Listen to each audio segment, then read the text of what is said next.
Welcome back, everybody. My name is Tucker, and first of all, happy Thanksgiving to all of you guys, and today is another episode of the SL Show, and we're just going to get right into it, talking about last night. And the first game I want to talk about is, of course, going to be Nets-Celtics. Now, this was supposed to be Kyrie Irving's return to Boston, which is why it was a national TV game. Unfortunately, he is hurt, and he was not playing in the game. However, there's still a lot of things to take away from it. And one of the main things that I was paying attention to going into this game was how well the Nets played, because I was interested to see if people were going to start making that comparison again about, oh, the Nets are better without Kyrie Irving. And they did actually play well in this game, but a lot of that had to do with the fact that they shot a ton of threes and they made a ton of threes as well. They made 10 just in the second quarter, and they actually had a lead going into halftime. But just in general, they looked good. They played hard. Their defense looked better. Like I said, they made some shots. Spencer Dinwiddie was making some plays. Jared Allen has looked really good over the last couple of games. Coincidentally, DeAndre Jordan hasn't played in those games. I'm just saying. But it's just... They just needed a little bit more offensive firepower. Without Karis LeVert, without Kyrie Irving, the second units were not good at all. But still, it was a good sign. And I feel like once this team gets healthy, once LeVert and Irving are back, they'll start to kind of get into that rhythm and start to push towards, one of the top 6 seeds potentially in the Eastern Conference playoffs. I like the way this team looked last night. I like the way they looked over the last couple of games from an energy and an effort standpoint. And I feel like Kyrie will buy into that once he comes back and everything will be fine. For the Celtics, on the other hand, Kemba looked outstanding returning from injury. And the biggest takeaway for me from him is it looks like, and we kind of knew this coming into the season, but he is not only a much better fit than Kyrie for what Brad Stevens wants to do in offense in terms of a lot of the dribble handoff stuff, not just isolation and ball screen all the time, but a little bit more movement than that.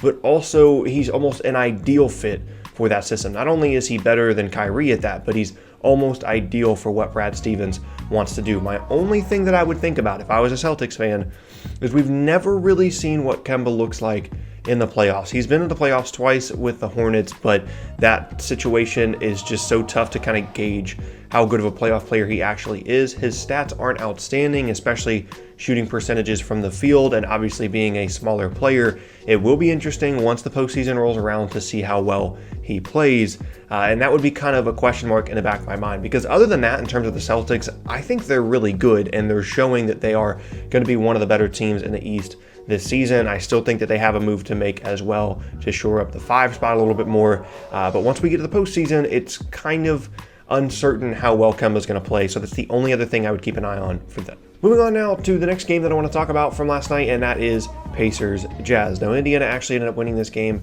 by 19, and they're the team mostly that I want to talk about here, because even without Victor Oladipo, this team continues to win games. They're now at 11-6, and even though Malcolm Brogdon has slowed down a little bit from the pace that he set in the beginning of the season, this team is getting contributions from all over the roster. They have 5 guys scoring in double figures right now, and it's not just the fact that Victor Oladipo is missing all this time. Miles Turner also missed some games. They've had players on this roster miss time, but it hasn't mattered to this point, because they're just doing it collectively as a team, and they're an incredibly interesting team to watch, because if they keep playing like this and then Oladipo comes back, I think they're a really scary sleeper type team in the Eastern Conference as a potential conference finals team, and a team that before the deadline has a move to make as well if they want to shore up some things on their roster. So this is a team that I would not forget about. I would not sleep on. I'm not saying that, they did anything crazy by beating the Jazz last night. They're dealing with some of their own issues in terms of injuries and things like that. But for them to be 5 games above 500 without Victor Oladipo to this point in the season, they're a really interesting team to keep an eye on as a trade destination. But also, again, I really think that if Oladipo comes back at 100% healthy by the time the playoffs roll around, this is a team capable of making the conference finals. And then the last game that I want to talk about from last night is, of course, Lakers-Pelicans. This was the big AD returns to New Orleans game. And early in the game, it really seemed like it did affect him. It seemed like they were pressing a little bit. I know that they really try and get AD involved offensively in the first quarter just in general as a rule, but it really seemed like he was trying to do a little bit too much in his return, but ended up with 41 points at the end of the night, so you can't really complain about that too much at all. My big takeaways for the Pelicans was that I'm really impressed by them, specifically their offense, and I feel like if Zion was healthy and they kind of shored up their defense a little bit, this would definitely be a playoff team. And maybe they'll turn it around later on in the year. They're a handful of games under 500 at the moment, but they're starting to hit their stride a little bit. And then if Zion comes back, who knows what this team could look like. But I was a lot more impressed with them than I thought I would be going into that game. Most specifically, Brandon Ingram, who looks like a completely different player this year. I mean, he's hitting high arcing mid-range jumpers, he's making plays, he's getting to the rim, he's knocking down threes. He just looks so incredibly confident, and it's obviously not a great sign for how players look when they're playing alongside LeBron James, specifically perimeter players. But I don't want to get into that whole discussion. It's just all credit to Brandon Ingram for getting out of whatever funk he was in last year and going to New Orleans with a new mindset and just really working on his game and having an outstanding season to this point and looking like the best player in his draft class at the moment as well, which is no small feat. So shout out to Brandon Ingram. I was really impressed by him last night. And then I do have a couple of points here about the Lakers as well. And obviously they're impressive. They have the best record in the league. They look like a team that is going to be a true championship contender, and they absolutely will be. However, when I watch them play, I do get a little bit concerned about a few things. The first is, even though they have a good defensive rating, I'm not convinced that they have very many good perimeter defensive players that are going to be really good in a playoff series. So like Danny Green's a solid defender. Avery Bradley's pretty good, but he's not very big. KCP is what he is. And then they've got LeBron, basically. I mean, AD can, play good defense at the rim, and he can deal with some of the more athletic, like 4-5s in the league. But in terms of perimeter players, like who's guarding Kawhi Leonard in a playoff series if they're playing the Clippers? I mean, I guess Danny Green's going to get a shot. LeBron's going to get a shot. But that's really my concern, is it's a lot of guards, and then, LeBron and AD, and then their front court.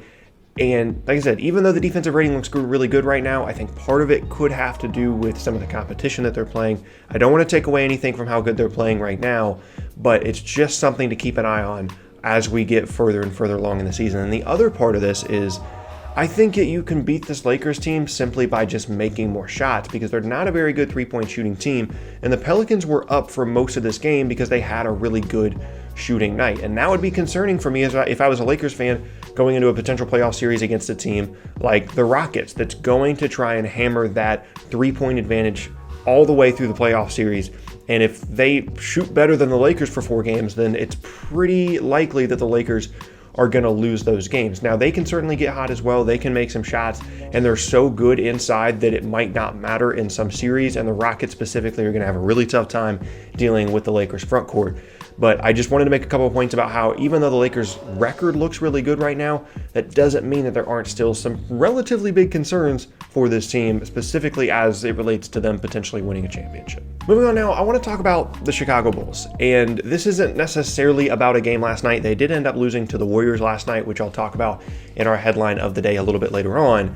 But at this point, fire Boylen is a legitimate thing. And it's really concerning and upsetting for a couple of reasons, because I feel like this is a roster in Chicago that has the potential to make the playoffs this year. I don't think that they're like a top 5 seed team, even though they're talented, but I do think that they should be much better than they are. They certainly shouldn't be only putting up 90 points against the Warriors last night. And just when you look at how everything's coming together for them, there's really not that many conclusions to get to before you think it's probably a coaching thing. And I really don't understand why Boylen even came into the year as their coach with I swear he's gotten an extension like 4 different times with them, but with the issues that they had with him when he took over as the interim coach for Hoiberg last year, and he was like making guys run suicides in practice, and Zach LaVine was not a big fan of him. And I just didn't understand the move. Like, if you're already having issues with the interim guy, there's no incentive to keep him because he's the interim head coach.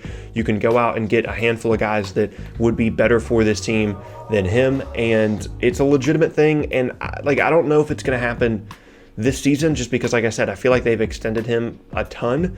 But if they're not getting crazy offensive nights like they got from Zach LaVine the other night, they're not winning very many games this year. That's just how it is. For whatever reason, offensively they can't score, defensively they can't get stops, and across the board offensively, a lot of their numbers are down from an individual player standpoint, whether it's LaVine or Lowry. And I understand that there's more mouths to feed, but this team should be much better than it is. Like, strictly from a talent perspective, this should be a 500 team in the Eastern Conference, and they're not there right now.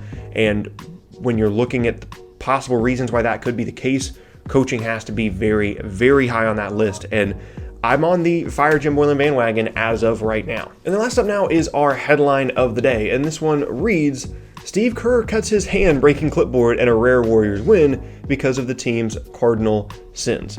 And this is just really funny and interesting because I can completely understand the rage and the anger that can come with not only your team struggling, but also your team not playing well in a game while you're also struggling in general. And in the article, Kerr basically says that they were giving up a lot of easy baskets in transition defense, and he got extremely upset and smashed the clipboard and cut his hand open when he did that. And apparently later on in the game as well, when he was trying to draw up plays, he was getting blood on the clipboard. It was a really strange scene in a game that the Warriors actually ended up winning. Congrats to them on their 4th or 5th win of the year. And this is just a really interesting situation that Kerr got so mad in a win that he ended up breaking the clip. The other funny thing that he also said in the article was that he's allowed or he allows himself 2 broken clipboards a year, and so that's one of the 2. I've never heard of that before, of a coach being like, okay, yeah, I can break a couple of clipboards this year, but that's my quota. After that, I've got to calm it down. It's an interesting system to say the least, but just a kind of a funny headline of the day to end today's show. But that is going to be the end of today's video, and I thank you all very much for watching. Like I said in the beginning, happy Thanksgiving to you guys. I hope you guys enjoyed the video. I hope it is a nice part of your Thanksgiving day, and I hope you have an awesome day with your families as well, and some good food as well. Thank you guys so much for watching. Once again, my name is Tucker. If you missed any of my previous videos, then be sure to check out the boxes on screen. Thanks again, and I'll see you all next time.